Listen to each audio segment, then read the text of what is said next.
There are major cities across the country where gun violence is absolutely the driver, where it is absolutely increasing. And that will be a central part of what he'll talk about when he delivers his remarks tomorrow.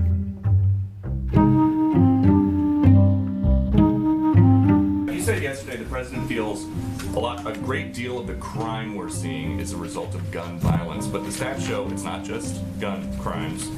So why does the president think there's been a 30% increase in car thefts in D.C., 47% increase in robbery in New York City, or a 98% increase in rapes in Atlanta? Well, first, I think if you look at a number of cities across the country, it is actually driven by gun violence. Take St. Louis.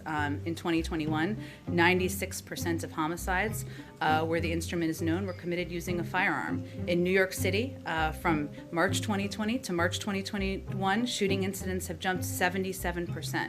The city recorded more than 1,500 shootings in 2020, 97% more than 777 in 2019. There are major cities across the country where gun violence is absolutely the driver, where it is absolutely increasing.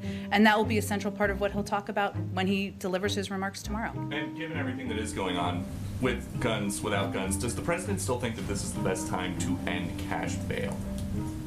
I don't think I have any new position on that for you, but I'm happy to check and see if there's anything more to report. So his stated position from his website, which is that basically end cash bail, he wants to lead a national effort to end cash bail and reform the pretrial system, that stands? I don't have a new position for you, but I'm happy to check for you. And so for people who are watching who might be worried about a rise in crime, what does the president think is a deterrent to committing a crime if there's no cash bail in place? Well, let me give you just a sense to the degree I can, because we're still finalizing the specifics.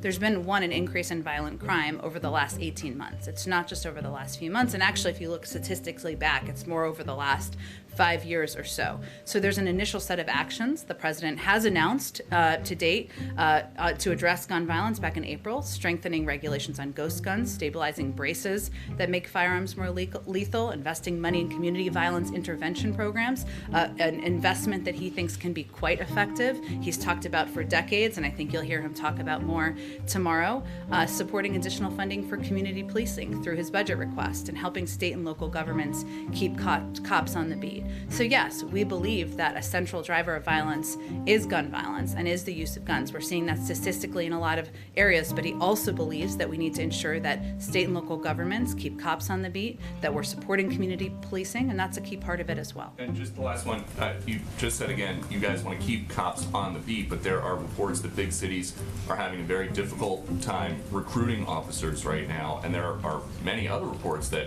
morale is at an all-time low in big police departments. So why does the president think that there's low morale with police officers on the beat?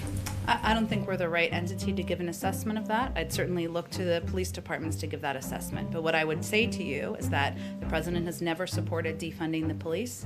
He's always supported community policing programs. He's supported giving funding to states and localities around the country, including through his American Rescue Plan, because he thinks there is an essential role to play for community policing.